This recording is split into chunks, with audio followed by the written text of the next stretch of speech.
Hi നമസ്തേ. ഐരാണിക്കുളത്ത് തന്നെ കേട്ടോ. കഴിഞ്ഞ വീഡിയോയിൽ ഐരാണിക്കുളം ക്ഷേത്രത്തിലെ തെക്കേടത്തപ്പൻ്റെ വിശേഷങ്ങളും കാഴ്ചകളാട്ടോ നമ്മൾ പങ്കുവച്ചത്. ഈ തെക്കേടത്തപ്പൻ വടക്കേടത്തപ്പൻ എന്നീ രണ്ട് ക്ഷേത്രങ്ങളാണ് ഐരാണിക്കുളത്ത് പ്രധാനമായിട്ടുള്ളത്.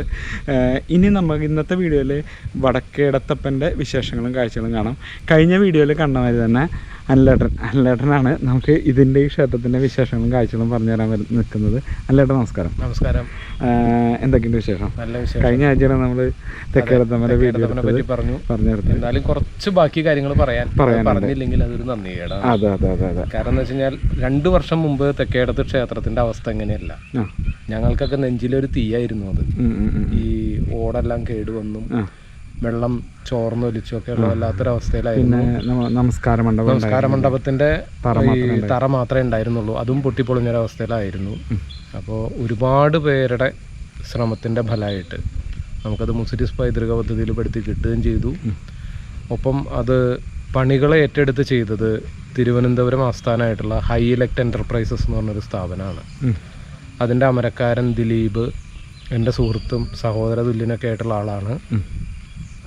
എനിക്ക് തോന്നണു ഏകദേശം ഒരു 3 കോടി GST ഉൾപ്പെടെയാണ് ഈ 3.5 കോടി പറയുന്നത്.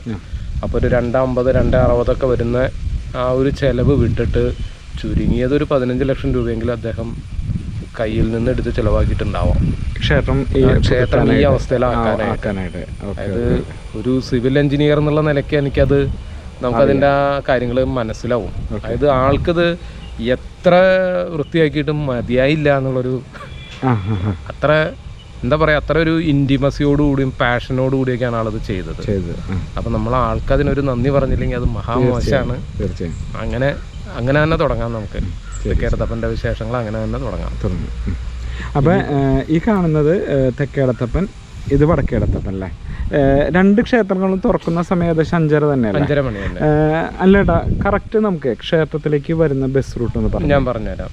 അതായത് ഇപ്പോൾ പ്രധാനമായിട്ടും തൃശ്ശൂർ ജില്ലയിലുള്ള ഒരു തൃശ്ശൂർ ഭാഗത്തു നിന്ന് വരികയാണെന്ന് വെച്ച് കഴിഞ്ഞിട്ടുണ്ടെങ്കിൽ കൊടകര വഴി വന്ന് നേരെ മാളയിൽ നിന്ന് ഏകദേശം 6 കിലോമീറ്റർ തെക്ക് മാറിയാണ് ഈ ക്ഷേത്രം ഇരിക്കുന്നത്. അപ്പോൾ ബസ് റൂട്ട് എന്ന് പറയുമ്പോൾ മാളയിൽ നിന്ന് വലിയപറമ്പ്, പാറപ്പുറം, കുഴൂര് വഴി പോകുന്ന ഏത് ബസ്സിന് പോയാലും തൊട്ടടുത്തുള്ള പാറപ്പുറത്തോ കുഴൂരോ ഇറങ്ങാം. അവിടെ നിന്ന് 2 കിലോമീറ്റർ. അത് നമ്മൾ ഓട്ടോറിക്ഷയോ അങ്ങനെയുള്ള വാഹനങ്ങൾ, ഇവിടേക്ക് വാഹന സൗകര്യം വളരെ കുറവാണ് ഇപ്പോഴും. വളരെ കുറച്ച് ബസ്സുകളെ ഇങ്ങോട്ട് വരുന്നുള്ളൂ.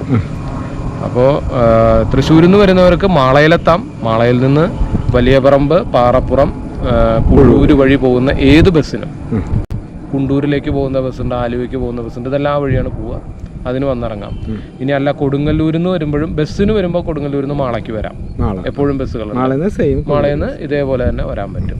പറവൂർ ഭാഗത്തു നിന്നൊക്കെ വരികയാണെങ്കിൽ നേരെ കൊടുങ്ങല്ലൂർ വന്നിട്ട് വരികയായിരിക്കും അവർക്ക് എളുപ്പം വരാനായിട്ട്. സ്വന്തം വണ്ടി. അതെ, അങ്കമാലി ഭാഗത്തു നിന്നാണെങ്കിൽ നമ്മളുടെ ആലുവയിൽ നിന്ന് വരുന്ന അതേ റൂട്ട് അത്താണിയിൽ നിന്ന് കുറുമശ്ശേരി, പാറക്കടവ്, അങ്ങനെ മൂഴിക്കുളം, പാറക്കടവ് വഴി കുഴൂര് വന്നിട്ട് ഇങ്ങോട്ട് എത്താൻ. അതാണ് 2 കിലോമീറ്റർ ആണ് ഇവിടുന്ന് കുഴൂർക്കുള്ള ദൂരം. ശരി. നമ്മൾ തെക്കേടത്തപ്പൻ ക്ഷേത്രത്തിൽ കണ്ട പോലെ വടക്കേടത്തപ്പൻ ക്ഷേത്രത്തിലും ഈ പറഞ്ഞ പോലെ ഒരു കൊടിമരമുണ്ട്. വലിയ ബലിക്കല്ല് കാണാം. തെക്കേടത്തപ്പൻ ക്ഷേത്രം വലിയ വട്ടശ്രീകോവിലോട് കൂടിയ ഒരു ക്ഷേത്രമായിരുന്നെങ്കിൽ വടക്കേടത്തപ്പൻ ക്ഷേത്രം വരുന്നത് ചതുര ശ്രീകോവിലാണ്. രണ്ടും ഒരു പറമ്പിൽ ഒരു കോമ്പൗണ്ടിൽ തന്നെയാണ് ക്ഷേത്രം ഇരിക്കുന്നത് അല്ലേ? ഇത് പൂജാരിമാരൊക്കെ 2 പേരാണ്. എല്ലാ ചടങ്ങും രണ്ടാണ്. നിവേദ്യമായാലും പൂജയായാലും എല്ലാ കാര്യങ്ങളും രണ്ട് സ്ഥലത്തും അതിനുള്ള സൗകര്യങ്ങളെല്ലാം, തിടപ്പള്ളിയും അങ്ങനെയുള്ള സൗകര്യങ്ങളെല്ലാം രണ്ടായിട്ട് തന്നെയാണ്. രണ്ടും അങ്ങോട്ടും ഇങ്ങോട്ടും ഷെയർ ചെയ്യരുതെന്നാണ്. ഓ, അങ്ങനെയാണ്. നിവേദ്യങ്ങളൊന്നും ഇവിടെയുള്ളത് അങ്ങോട്ടോ അവിടെയുള്ളത് ഇങ്ങോട്ടോ എടുക്കരുതെന്നല്ലേ? പിന്നെ നമ്മുടെ ഈ വടക്കേടത്തപ്പൻ ക്ഷേത്രത്തിന്റെ ബാക്കിലല്ലേ നമ്മുടെ കരോട്ടമ്മ എന്ന് പറയുന്ന ഇത് വരുന്നത് അല്ലേ? പിന്നെ നക്ഷത്രവനം ഉണ്ടെന്ന് തോന്നുന്നു. കഴിഞ്ഞ തവണ വന്നപ്പോൾ ജസ്റ്റ് ഒന്ന് കണ്ടുപോയി. നമുക്ക് അങ്ങടേക്കൊന്നും എടുക്കാനൊന്നും പറ്റിയില്ല. ഈ നമ്മുടെ ഈ വടക്കേടത്തപ്പൻ ക്ഷേത്രം ഈ രീതിയിൽ തന്നെയായിരുന്നു. ഇതിലെന്തെങ്കിലും പുതുക്കുപണികൾ എന്തെങ്കിലും നമ്മൾ ചെയ്തിട്ടുണ്ടോ? മെയിൻ്റനൻസുകൾ ചെയ്തു എന്നുള്ളതല്ലാതെ ഇതിന്റെ മറ്റ് മാറ്റങ്ങളൊന്നും വരുത്തിയിട്ടില്ല. അല്ലേ? ഈ ചെതല് പോലെയുള്ള കാര്യങ്ങൾ വരുമ്പോൾ ഓട് മാറ്റി വെക്കലും അല്ലെങ്കിൽ പട്ടിക മാറ്റി വെക്കലും അങ്ങനത്തെ കാര്യങ്ങൾ മാത്രമേ ഇതിനു വേണ്ടി ചെയ്തിട്ടുള്ളൂ. അല്ലാണ്ട് മറ്റേ മുകളിലൊന്നും മാറ്റേണ്ട വന്നിട്ടില്ല ഇതുവരെ. നമ്മുടെ ഈ ഒരു വടക്കേടത്തമ്മൻ ക്ഷേത്രത്തിന് ഏകദേശം എന്ത് ഒരു പഴക്കമാണ് പറയുന്നത്? അതായത് ശരിക്കൊരു ആ ക്ഷേത്രവും ഈ ക്ഷേത്രവും തമ്മിൽ 1000 വർഷത്തോളം വ്യത്യാസം പറയപ്പെടുന്നത്. അപ്പോൾ അതൊരു എന്താ പറയുക, 1000 വർഷത്തിന് പുറത്ത് എന്തായാലും ഇതിന് പഴക്കമുണ്ട്. 1500 വർഷത്തോളം എന്തായാലും ഇതിന് പഴക്കമുണ്ട്. അതെ, എല്ലാ നിർമ്മിതികളും അങ്ങനെയുള്ള കാര്യങ്ങളൊക്കെ വെച്ചിട്ട് പലരുടെ ഓരോരുത്തരുടെ അഭിപ്രായങ്ങളാണ്, നിഗമനങ്ങളാണ്. നമുക്കതിന് കൃത്യമായ ഒരു സോളിഡ് പ്രൂഫ് ഒന്നും നമുക്ക് പറയാൻ പറ്റില്ലെങ്കിലും എന്തായാലും കേരളം എന്ന സംസ്ഥാനമല്ല, പരശുരാമൻ കേരളത്തെ എന്ന് കണ്ടെത്തിയോ അന്ന് മുതലുള്ള ക്ഷേത്രമാണിത്, ഈ ക്ഷേത്ര സമുച്ചയം എന്ന് പറയുന്നത്. അതിലാദ്യം തെക്കേടത്തപ്പൻ ക്ഷേത്രമാണ് നിർമ്മിക്കപ്പെട്ടത്. അതിൻ്റെ രൂപത്തിലും ഭാവത്തിലൊക്കെ കാലങ്ങൾക്കനുസരിച്ചിട്ട് പല മാറ്റങ്ങളും വന്നിട്ടുണ്ടാവും. ഈ രാജഭരണവും അങ്ങനെയുള്ളത് മാറി വരുമ്പോൾ അവരുടെ പ്രതാപം കാണിക്കാൻ വേണ്ടിയിട്ടുള്ള നിർമ്മിതികളും കാര്യങ്ങളും ഒക്കെ വീണ്ടും വീണ്ടും വന്നിട്ടുണ്ടാവും. എന്തായാലും രണ്ട് സ്ഥലത്തെ നിർമ്മിതികൾ തമ്മിൽ ഏകദേശം സാമ്യമുണ്ട്. തെക്കേടത്ത് ക്ഷേത്രത്തിനേക്കാൾ കുറച്ചുകൂടി പെർഫെക്ഷനോട് കൂടിയിട്ടാണ് ഇവിടുത്തെ കുത്തുപണികളെല്ലാം ചെയ്തിരിക്കുന്നത്. കുറച്ചുകൂടി ഒരു സിവിലൈസ്ഡ് ആയിട്ടുള്ള, കുറച്ചുകൂടി മറ്റു കാര്യങ്ങളിൽ വൈദഗ്ധ്യവും അങ്ങനെയൊക്കെയുള്ള ആൾക്കാരായിരിക്കാം കുറച്ചുകൂടി ചെയ്തിട്ടുള്ളത്. അതായത് സാധാരണ ഇവിടെയുള്ളവർ പറയുക, ഈ നമ്മുടെ കാരണന്മാരൊക്കെ പറഞ്ഞു കേട്ടിരിക്കുന്നത്, ഈ രണ്ട് വിഭാഗങ്ങൾ തമ്മിലുള്ള ഭരണകർത്താക്കളിലെ രണ്ട് വിഭാഗങ്ങളിൽ തമ്മിലുള്ള തർക്കത്തോടനുബന്ധിച്ചിട്ടാണ് ഈ രണ്ടാമതൊരു ക്ഷേത്രം വടക്കേടത്ത് ക്ഷേത്രം ഉണ്ടായി എന്നുള്ളതും.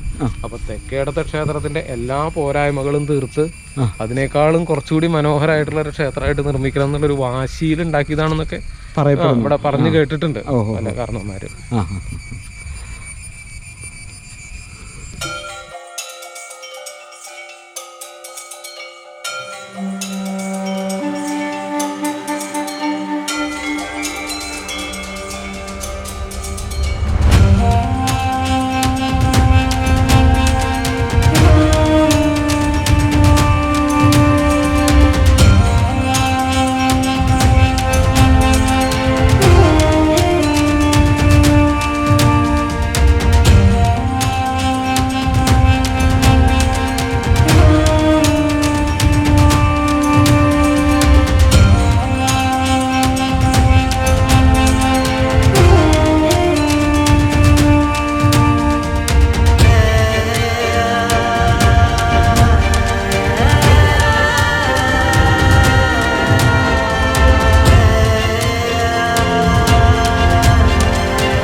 മുകളില് അത്യാവശ്യം അവിടെയൊക്കെ നല്ല കൊത്തുപണികളുണ്ടല്ലേ?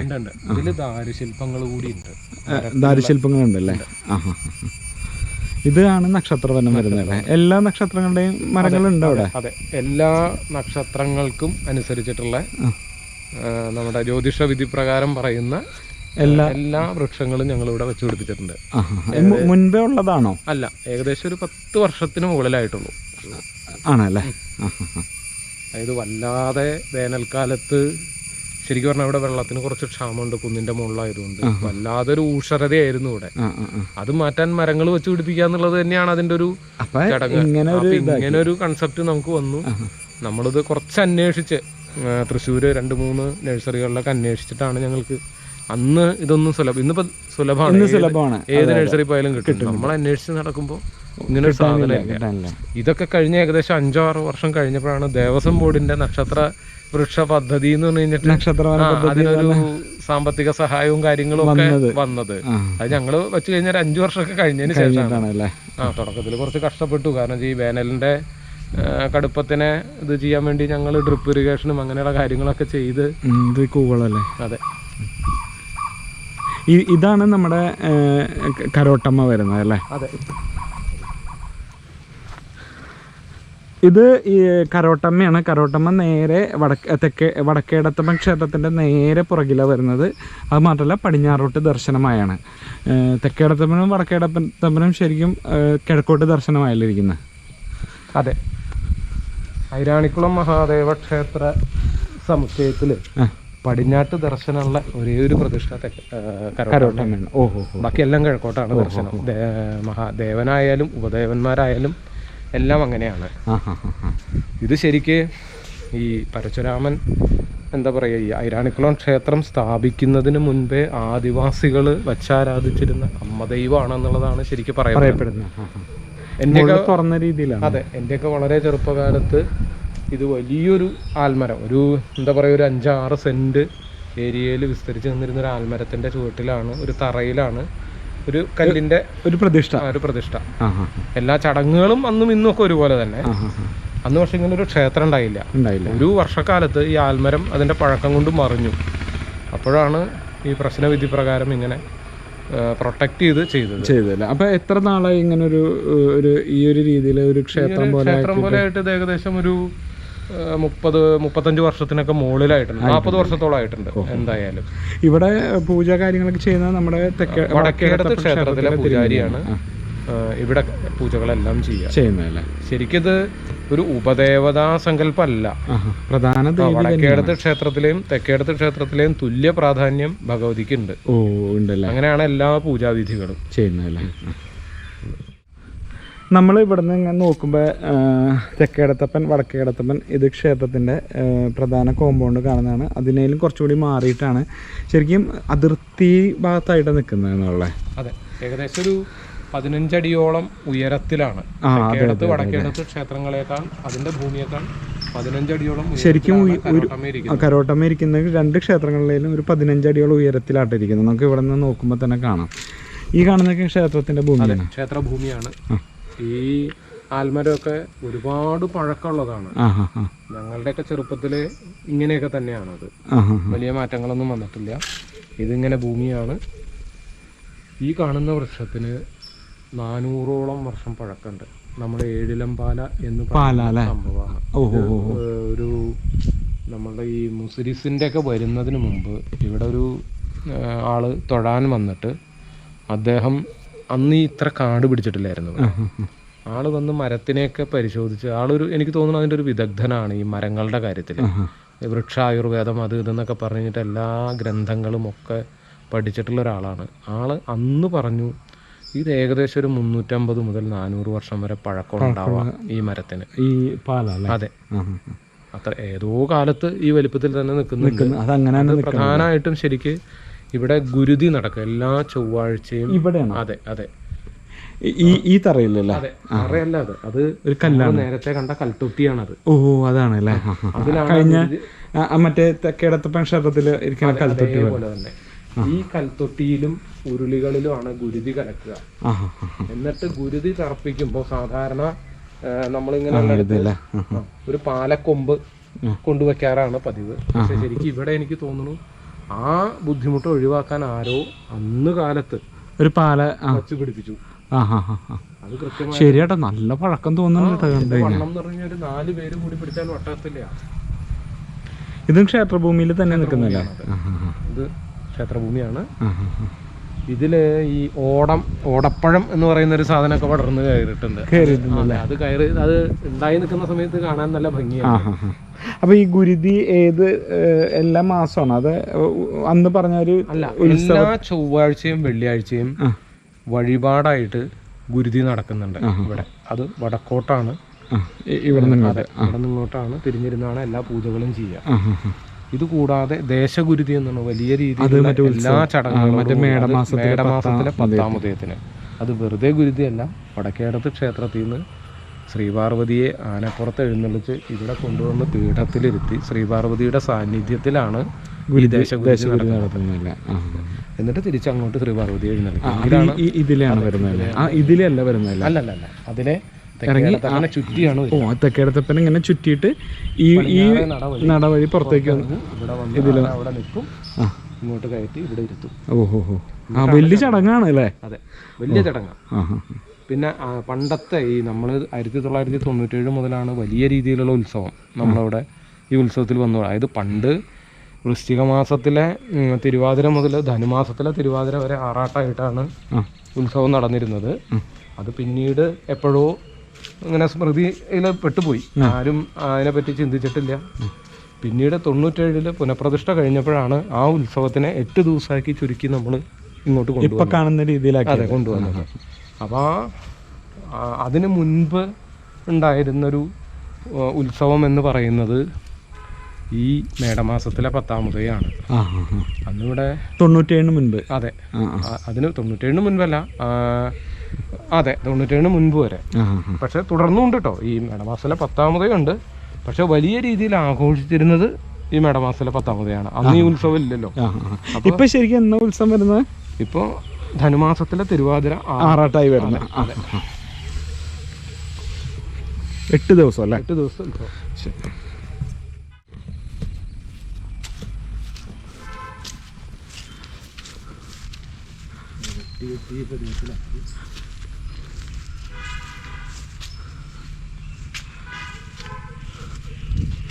വയ്യങ്കതവ് വിശാഖം നാളിൻ്റെ അല്ലേ? മുള്ള വെറും മുള്ളല്ല, ക്ലസ്റ്ററാണ്. ഇതിങ്ങനെ ഒടിച്ചു കളഞ്ഞു ആൾക്കാര്, അതായത് ഈ മേല് കൊള്ളാതിരിക്കാൻ. ഇതിന്റെ ഒരു പ്രത്യേകത എന്ന് പറയുന്നത് പണ്ട് കാലത്ത് ഈ മുള്ളു ഉപയോഗിച്ചാണ് കാത് കുത്തിയിരുന്നത്. ഞാൻ കേട്ടിട്ടുണ്ട് വയ്യങ്കതവ്. ശരി ഈ ഇതുണ്ട് അല്ലേ? ഈ മുള്ളി നല്ല ശരി ഞാൻ ഇതെവിടെയോ കേട്ടിട്ടുണ്ട്. അത് ഈ വയ്യങ്കതവിന്റെ ഇതാണല്ലേ? ഈ കാണുന്ന പാട് മുഴുവൻ ഈ മുള്ളാണ്. ഇതിങ്ങനെ ഒരു ക്ലസ്റ്റർ, ഇതിന്റെ അടുത്ത് വരാൻ പറ്റില്ല നമുക്ക്. ഒരു ക്ലസ്റ്ററാണ് മുള്ളുകൾ. അത് എന്നിട്ട് ഇങ്ങനെ ഈ മുള്ളു ഉപയോഗിച്ചിട്ടാണ് ശരിക്കും പണ്ട് കാത് കുത്തിയിരുന്നത് അത്ര. പറഞ്ഞു കേട്ടിട്ടുണ്ട്. അതിനെന്തെങ്കിലും ഒരു എന്താ പറയാ, ഒരു ആന്റി ബാക്ടീരിയലോ അങ്ങനെയൊക്കെ എന്തെങ്കിലും ഒരു എന്തെങ്കിലും ഉണ്ടാവും. അല്ലെങ്കിൽ പിന്നെ പഴുക്കലോ അങ്ങനെയൊക്കെ ഉണ്ടാവണമല്ലോ ഒരു മുള്ളൊക്കെ എടുത്ത് കുത്തി കഴിഞ്ഞ് കഴിഞ്ഞാൽ. ഇതിനങ്ങനെയില്ല. ശരി നമ്മൾ മുൻപ് ഏതൊരു ക്ഷേത്രത്തിൽ ചെന്നപ്പോൾ ഇങ്ങനെ ഒരു അറിവ് കിട്ടിയായിരുന്നു കേട്ടോ. ഇത് വിശാഖം നാളിൻ്റെ വൃക്ഷമാണ്, വയ്യങ്കതവ് എന്ന് പറഞ്ഞ വൃക്ഷമാണ്. ഈ വൃക്ഷത്തുമേ ഇങ്ങനെ നോക്കുമ്പോൾ ഇതൊരു സാധാരണ ഒരു മരമാണ്. പക്ഷേ ഇതിന്മേ ഉണ്ടായിരിക്കുന്ന ഒരു മുള്ള് നോക്കി ശരിക്കും ഒരു അസ്ത്രമാരി നിൽക്കുന്ന നല്ല ഷാർപ്പായിട്ടുള്ള മുള്ളാണ് കേട്ടോ. ഈ മുള്ളു കൊണ്ടാണ് ആദ്യകാലങ്ങളിൽ കുട്ടികളുടെ കാത് കുത്തിയിരുന്നതെന്നാണ് പറയുന്നത്. കണ്ട ഭയങ്കര അസ്ത്രം മാറി നിൽക്കുന്ന മുള്ളാണേ.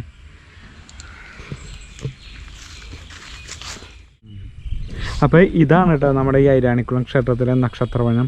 എല്ലാ നാളിൻ്റെയും വൃക്ഷങ്ങൾ നമുക്ക് അത്യാവശ്യം വലിയ വൃക്ഷങ്ങൾ തന്നെയാണ് ഇവിടെ ഉള്ളത്.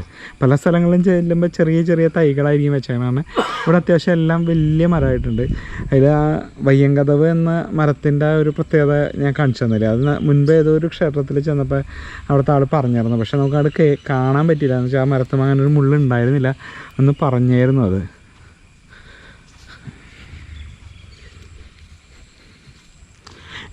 ഈ രണ്ട് ക്ഷേത്രങ്ങളുടെ ഉയരമൊക്കെ ഏകദേശം സെയിം ആണോ? അല്ല വ്യത്യാസം ഉണ്ടല്ലേ? അത് ഉയരം കൂടുതലാണ്. 15 മീറ്ററിൽ കൂടുതൽ ഉയരമുണ്ട് ഈ ക്ഷേത്രത്തിന് അല്ലേ? ഈ ക്ഷേത്രത്തിന്റെ താഴികക്കുടം മാത്രം എന്നേക്കാൾ ഉയരമുണ്ട്. ഞാൻ 5 അടി 4 ഇഞ്ചാണ്. താഴികക്കുടത്തിന് അത്ര ഹൈറ്റ് ഉണ്ട് അല്ലേ? ഓഹോ. കാരണം ഇപ്പൊ ഞങ്ങളത് സ്വർണം അല്ല ഇപ്പൊ വെച്ചിരുന്ന പഴയ താഴികക്കുടം തന്നെ, അതിന് മാറ്റവും വരുത്തില്ല. ചെമ്പിന്റെ താഴികക്കുടാണ്. ഇത്രയും കോടി രൂപ ചെലവ് ചെയ്ത് കഴിഞ്ഞപ്പോൾ നമ്മൾക്ക് നാട്ടുകാർക്കൊരാഗ്രഹം അതൊന്ന് സ്വർണം പൊതിഞ്ഞാൽ എന്ത് എന്നുള്ളത്. അപ്പൊ അങ്ങനെ ചെയ്താണല്ലോ. അപ്പൊ അതിനുള്ള സ്വർണം ഒറ്റ ആഴ്ച കൊണ്ട് നാട്ടുകാർ തന്നു. ഓഹോ.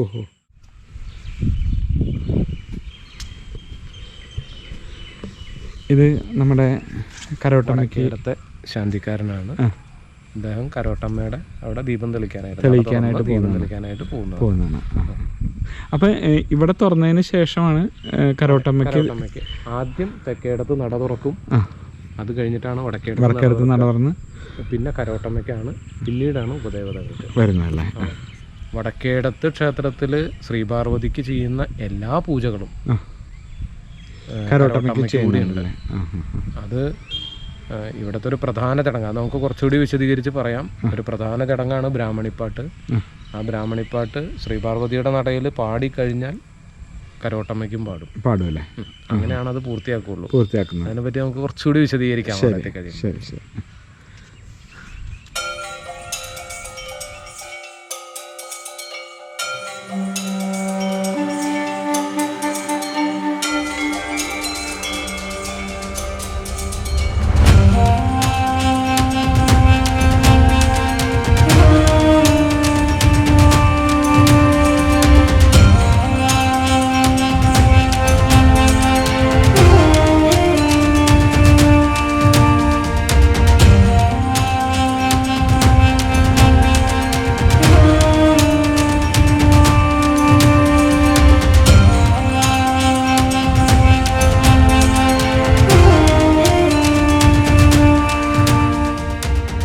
അല്ലാണ്ട് ചുമരൊക്കെ ഓൾറെഡി ഇങ്ങനെ തന്നെയായിരുന്നു, സിമെന്റ് ഒക്കെ തേച്ച്.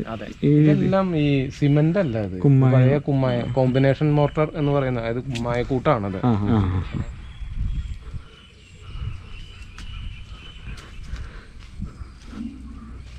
ഓ, താഴെയൊക്കെ നല്ല കൊത്തുപണികളുണ്ടല്ലേ.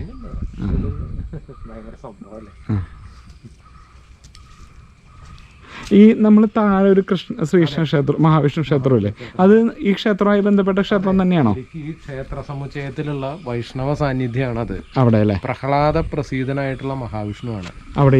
അത് എന്താ പറയാ, ഹിരണ്യകശിപുവിനെ നരസിംഹ രൂപത്തിൽ മഹാവിഷ്ണു വധിച്ചിട്ട് ദേഷ്യം മാറാതെ കണ്ടപ്പോൾ ഈ ദേവതകളും മുനിമാരും എല്ലാം കൂടി പ്രഹ്ലാദനെ അദ്ദേഹത്തിന്റെ മുമ്പിലേക്ക് പറഞ്ഞു വിടുകയാണ് ഉണ്ടായത്. അപ്പൊ പ്രഹ്ലാദനെ കണ്ട ഉടനെ ആളുടെ ഭാവം അങ്ങോട്ട് മാറി. ആ ഭാവത്തിലാണ് ഇവിടെ ഇരിക്കുന്നല്ലേ. അതാണ് നമ്മളോട് ഇവിടുത്തെ തന്ത്രിയും മറ്റുള്ളവരും പറഞ്ഞു തന്നിരിക്കുന്നത്. പ്രഹ്ലാദ പ്രസീതനായിട്ടുള്ള മഹാവിഷ്ണു ആണല്ലേ. ശരി. പല്ലേട്ടൻ പറഞ്ഞതെന്താണെന്ന് വെച്ചാൽ, ഈ വടക്കേടത്തപ്പൻ ക്ഷേത്രത്തിൻ്റെ തൊട്ട് താഴെ തന്നെ കീഴ്ക്കാവിൽ മഹാവിഷ്ണു ക്ഷേത്രം ഉണ്ടെന്ന് പറഞ്ഞാൽ, അത് ഈ ക്ഷേത്രവുമായി ബന്ധപ്പെട്ടൊരു വൈഷ്ണവ സാന്നിധ്യമാണ്. പ്രഹ്ലാദ പ്രസീതനായ മഹാവിഷ്ണു, ആ ഒരു കൺസെപ്റ്റിലാണ് ആ മഹാവിഷ്ണു ക്ഷേത്രം ഇരിക്കുന്നത് എന്നാണ് പറഞ്ഞത്. ഇവിടെ നിന്ന് ഇങ്ങനെ വഴിയുണ്ട്. ഇല്ല അല്ലേ?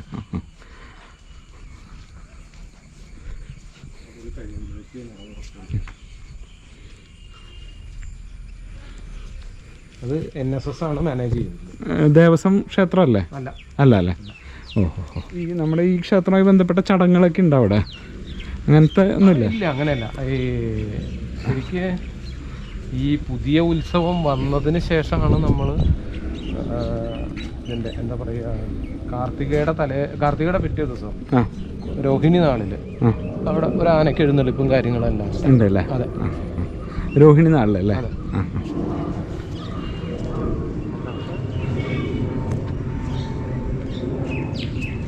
ഇവിടെയും നമുക്ക് വലിയൊരു ബലിക്കല്ല് കാണാം കേട്ടോ.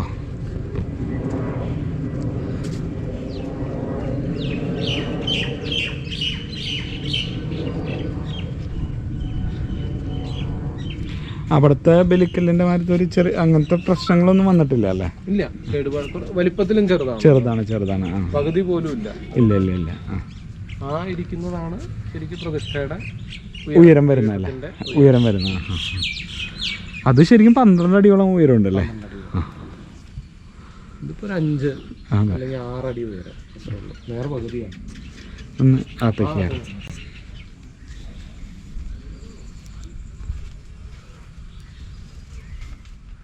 നമ്മളിങ്ങനെ അകത്തേക്ക് കയറുമ്പോൾ അത്യാവശ്യം നല്ല കൊത്തുപണികളുള്ള വലിയൊരു ശ്രീകോവിലാട്ടോ ഇവിടെ വരുന്നത്. ഇവിടെ ഉപദേവതയായിട്ട് സുന്ദരേക്ഷി എന്ന് പറഞ്ഞൊരു പ്രതിഷ്ഠയാണുള്ളത് കേട്ടോ.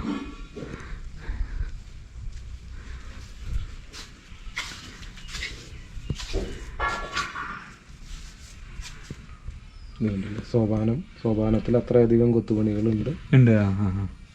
ഈ ഇവിടെ തറയിലും ഒരു ബേസ് എന്നുള്ളത് അതിനൊരു ഭംഗി പൂർണ്ണത വരുത്താൻ വേണ്ടിയിട്ട് ചെയ്തു. അതൊക്കെ പഴയത് തന്നെയല്ലേ? അതെ. ഇത് 2 ദ്വാരപാലകര് നല്ല ഭംഗിയായിട്ട് കൊത്തി വെച്ചിട്ടുണ്ടല്ലേ. ഇതുപോലുള്ള ദ്വാരപാലകര് ഇത്ര വലിപ്പത്തിൽ തന്നെ പഞ്ചലോഹത്തിലുള്ള ദ്വാരപാലകരാണ് തെക്കേടത്ത് ക്ഷേത്രത്തിൽ ഉണ്ടായിരുന്നത്. എന്തോ ചില എന്താ പറയാ, ഇവിടെ സ്പർദ്ധയും വഴക്കും വക്കാണൊക്കെ ആയപ്പോ അതെല്ലാം തല്ലി പൊളിച്ച് കിണറിലെടുത്തിട്ടു. ആ കിണറിൽ നിന്ന് കിട്ടിയ പഞ്ചലോഹ വിഗ്രഹങ്ങളുടെ തല്ലിപ്പൊളിഞ്ഞ രൂപത്തിലുള്ളത് തൃശ്ശൂർ മ്യൂസിയത്തിൽ ഇപ്പോഴും ഇരിക്കുന്നുണ്ട്.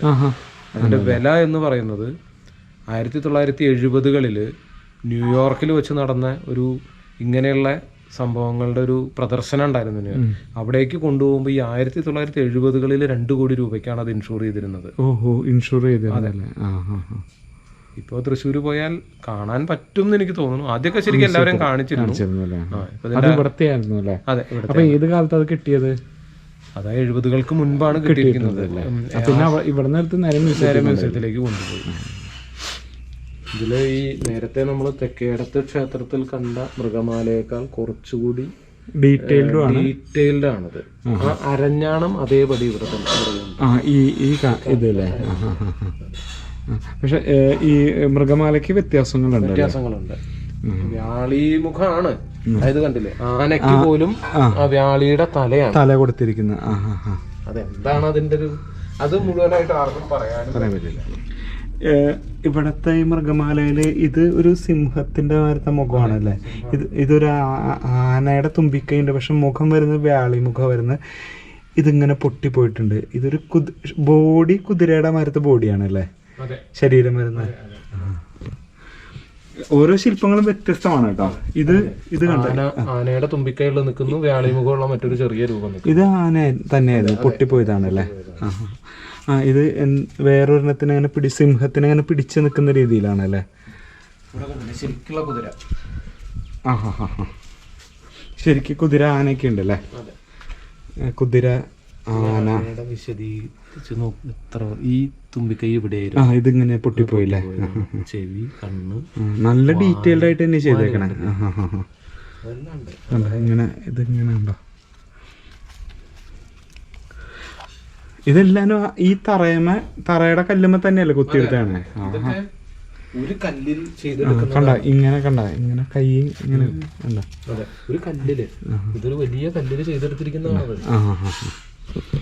നോക്കി കാണാൻ. ഇത് സിംഹം ഇങ്ങനെ പുറത്ത് കൈയേറ്റി വെച്ചിരിക്കുന്നു. മുഖത്തിന്റെ അവസാന രൂപം വരുമ്പോ വ്യാളിയുടെ മുഖമാണ്. പക്ഷെ ഡീറ്റെയിൽഡ് ആയിട്ട് ആനയുടെ ഇത് വന്നിട്ടുണ്ട്.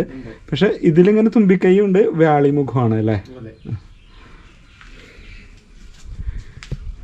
ഈ സുന്ദരയക്ഷി എന്ന് പറയുന്നതും ശ്രീപാർവതി തന്നെയാണ്. അത് നമ്മളുടെ താളിയോല ഗ്രന്ഥം കിട്ടിയതിന്റെ അകത്ത്. അപ്പൊ ഈ സുന്ദരയക്ഷി എന്നൊരു അത് എങ്ങനെയാണ് അത് അങ്ങനെ വരാൻ അതിനെ പറ്റി? അത് സർവം ശ്രീപാർവതിയുമായാണ്. ഇവിടെ തൂണുകളിൽ പോലും ശ്രീപാർവതിക്ക് പ്രതിഷ്ഠ ഉണ്ടായിരുന്നു എന്നുള്ളതാണ് അതിൽ പറയുന്നത്. പക്ഷെ നമുക്ക് കണ്ടെത്താൻ സാധിച്ചിട്ടില്ല. അപ്പൊ ഇവിടെ ഉപദേവതയായിട്ട് ഈ സുന്ദരയക്ഷി എന്ന് പറഞ്ഞ ഒരു ഇത് മാത്രമേ ഉള്ളൂ. അത് കൂടാണ്ടാണ് നമ്മുടെ ഉള്ളില് പാർവതി ദേവിയും സുബ്രഹ്മണ്യ സ്വാമി ഉണ്ടെന്ന് പറഞ്ഞു കഴിഞ്ഞ വീഡിയോയില്. ഇവിടെ ഒരു പ്രധാന വഴിപാട് എന്ന് പറയുന്നത് നമ്മളുടെ സൗന്ദര്യം നിലനിർത്താൻ. അത് ഉള്ളിലേയും പുറത്തേ കേട്ടോ. നമ്മുടെ മനസ്സിന്റെ സൗന്ദര്യവും നിൽക്കണം, പുറത്തുള്ള സൗന്ദര്യം നിലനിർത്താനായിട്ട് വെറ്റിലേയും പാക്കും സമർപ്പിക്കാന്ന് പറഞ്ഞിട്ടൊരു വഴിപാട്. അതെങ്ങനെയാണ് ചെയ്യുന്നത്? നമ്മുടെ വെറ്റിലെ അടയ്ക്ക കൊണ്ടുവന്ന് സമർപ്പിക്കാം. പ്രത്യേക ദിവസം ഇല്ല, എന്ന് വേണമെങ്കിലും ആവാം. ഇവിടെ പൂജാ സമയത്ത് എന്ന് വേണമെങ്കിലും എപ്പോ വേണമെങ്കിലും സമർപ്പിക്കാം. അത് ഈ പറയുന്ന താളിയോലയിൽ നിന്ന് ഞങ്ങൾക്ക് കിട്ടിയതാണല്ലേ. ദേവസ്വത്തിന്റെ ലിസ്റ്റിങ്ങിലൊന്നും അതില്ല. ഇല്ല അല്ലേ. അതിപ്പോ ചെയ്യുന്നുണ്ട്, ആൾക്കാർ ചെയ്യുന്നുണ്ട്. അത് സമർപ്പിച്ചാൽ മതി ദേവിക്ക്. ഈ സുന്ദരയക്ഷി എന്ന് പറഞ്ഞാൽ ഈ ഒരു ഉപദേവതയായിട്ട് ദേവിക്ക് നമ്മുടെ സൗന്ദര്യം, എല്ലായിട്ടും പറഞ്ഞത് നമ്മുടെ ഉള്ളിലെയും പുറത്തെയും സൗന്ദര്യം സംരക്ഷിക്കുന്നതിന് വേണ്ടിയിട്ട് ദേവിക്ക് വെറ്റിലയും പാക്കും സമർപ്പിക്കുന്ന ഒരു ചടങ്ങുണ്ടെന്ന് പറഞ്ഞു കേട്ടോ.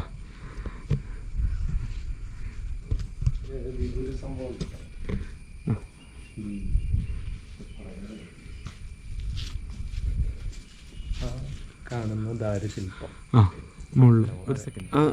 കാണുന്നത് ദാരുശില്പങ്ങളല്ലേ.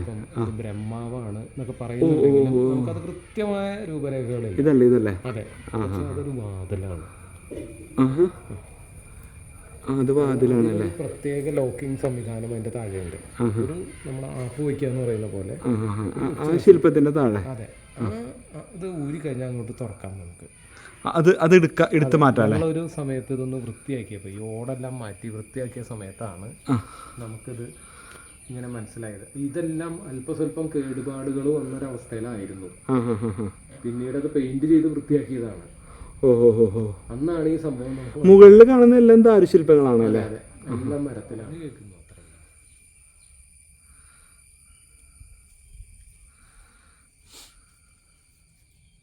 ആ മുഖപ്പ് കണ്ടില്ലേ, മുഖത്തിൽ കിടക്കുന്ന മണി അത് മരത്തിലുണ്ടാക്കിയിരിക്കുന്ന മണിയാണ്. മരത്തിൽ കൊത്തി അതാ ഇത് ഒറ്റ തടിയുമ്പോ അങ്ങനെ കൊത്തി തടിയിൽ കൊത്തിയത് അതാണ്. അതൊക്കെ വളരെ പഴയ സംവിധാനം. ഈ നമ്മൾ ഓടുതാങ്ങി എന്ന് പറയുന്ന ഒരു സാധനം ഈ കോർണറിൽ കണ്ടോ, പ്രാവാണത്. അതൊക്കെ മരത്തിൽ വെച്ചിരിക്കുന്നത്. ഇതല്ലേ. ഇത് ഞാൻ ശ്രദ്ധിച്ചില്ല. ഇതല്ലേ. ഓ പ്രാവിൻ്റെ രൂപത്തിലല്ലേ? ഈ നടുക്കിരിക്കുന്നത് മഹാദേവൻ്റെ ഒരു ശില്പമാണ്. തൊട്ടിപ്പുറത്ത് താടി വെച്ചിട്ട് കൈ പൊക്കി നിൽക്കുന്നത് പാശുപതാസ്ത്രത്തിന് വേണ്ടി തപസ് ചെയ്യുന്ന അർജുനൻ്റെ ശില്പമാണെന്നാണ് പറയുന്നത്. അതെല്ലാം ദാരുശില്പങ്ങളാണ്. മുകളിൽ കുത്തി വെച്ചേക്കുന്നത് എല്ലാം ദാരുശില്പങ്ങളാണ്. മഹാദേവൻ്റെ ശില്പം നല്ല രസമുണ്ട് കേട്ടോ കാണാനായിട്ട്.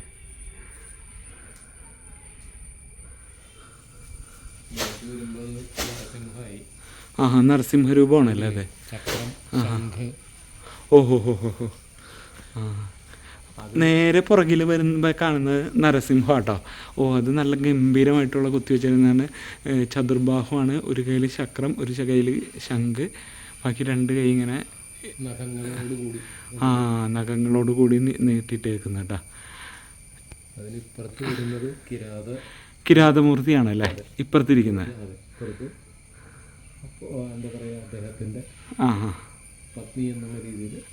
ആ ഒരു കൺസെപ്റ്റ് തന്നെയാണല്ലേ. നരസിംഹം, കിരാതമൂർത്തി, അദ്ദേഹത്തിൻ്റെ പത്നി എന്നുള്ള കൺസെപ്റ്റിലാണ് വരുന്നത് കേട്ടോ. നമ്മൾ ഈ പുറകുവശത്തേക്ക് ഇങ്ങനെ വരുമ്പോൾ അത്യാവശ്യം നല്ല രീതിയിൽ ഡീറ്റെയിൽഡ് ആയിട്ട് തന്നെയാണ് കേട്ടോ കൊത്തുപണികൾ വന്നിരിക്കുന്നത്, മൃഗമാലകൾ വന്നിരിക്കുന്നത്.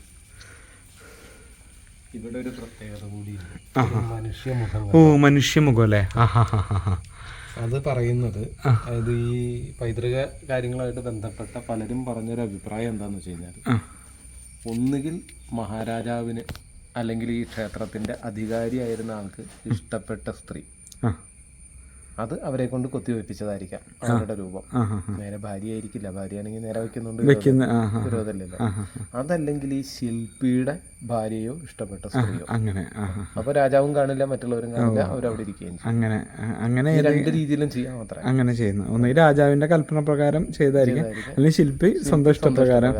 അത് വളരെ വ്യത്യസ്തമായിട്ട് ഇവിടെ മാത്രം ഒരു മനുഷ്യമുഖം ഹൈഡ് ചെയ്തില്ല. അതന്നെ ഒരു മനുഷ്യന്റെ മുഖം കൊത്തിവെച്ചിരിക്കുന്നു കേട്ടോ. സ്ത്രീയുടെ മുഖം അതന്നെ. തലഭാഗം പൊട്ടിപ്പോയിട്ടുണ്ട് നമ്മളെ.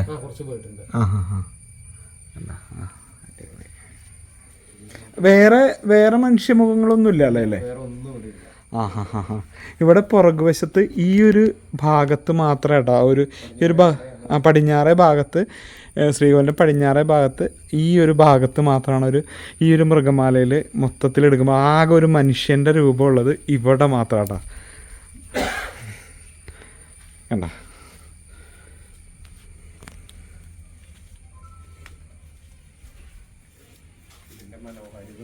ആഹാ, ഇത് പ്ലസ് ശ്രദ്ധിച്ചേ. ഇതും ഈ ഒരൊറ്റ കല്ലുമ്മ തന്നെയല്ലേ? അതായത് ഇവിടെ മുതൽ ഇങ്ങനെ താഴെ അവിടെ വരെ ഒറ്റ കല്ലിലാണത്. കല്ലിന്റെ ജോയിന്റ് ഇങ്ങനെയാണ്. ഇവിടെ നിന്ന് വന്നിട്ടല്ലേ? ഇവിടെ നിന്ന് വന്ന് ആ ഒരു സെഗ്മെന്റ് അങ്ങനെ തന്നെ അവിടെ വരെയുള്ള ഒരു സെഗ്മെന്റ്. ഇവിടം വരെ അല്ലേ? ഇവിടെയാണോ? ഇതല്ല, ഇത് അല്ലേ? ഇതിങ്ങനെ വന്ന് മുകളിൽ വന്ന് ഇങ്ങനെ ഒരു പീസാണ്. ഇത്ര വലിപ്പമുള്ളൊരു കല്ലിൽ നിന്ന് ഇത് കുത്തി കളഞ്ഞിട്ടാണ് ഇതിനെ ഉണ്ടാക്കിയിരിക്കുന്നത്. അപ്പൊ ഇത് നോക്കൂ, ഇത് അതിന്റെ ചോട്ടില് ഇത് ഇവിടെ ഇങ്ങനെ കാണാട്ടോ നമുക്ക്. നമ്മുടെ ഇവിടെ ഈ രസകരമായിട്ട് ഇങ്ങനെ പാറപ്പുറത്തെ കാട്ടിൻകുട്ടികൾ കിടക്കണം, മേഞ്ഞിട്ട് ഇങ്ങനെ വിശ്രമിച്ച് കിടക്കണ പോലെ അല്ലേ? അതിന്റെ ഡീറ്റെയിലിംഗ് നോക്കുവോ? വാലും. അതെ, വാല്. ഇത് സിംഹമാണോ? അതെ, അതിന്റെ ജടയാണ്. അതന്നെ സിംഹമാണ്.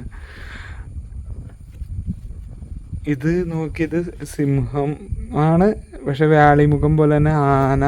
ഇത് വേറൊരു സിംഹം ഇരിക്കുന്നു. ഇവിടെ ഒരു ആനയാട്ടോ വരുന്നത്.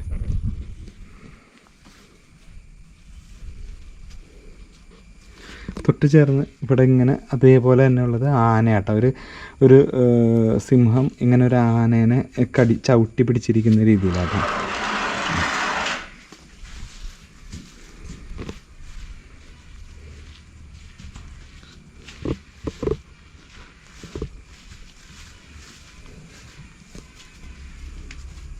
ഇവിടെ ഒരു ദേവിയുടെയോ എന്തൊരു രൂപമുണ്ട്.